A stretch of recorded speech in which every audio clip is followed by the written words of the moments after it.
రాత్రిపై సంతతి కొరకై అహోరాత్రములు తపస్సు చేసే వానర కేసరి కేసరి కుల సతి కడుపు పట్టగా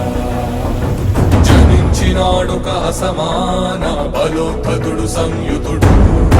అంజనాసుతుడు పవననందనుడు.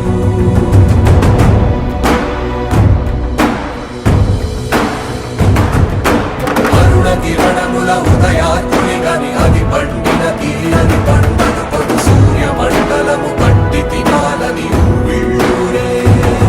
తన దేహం నాటున రవి మరుగై జగము చీకటై పోరా.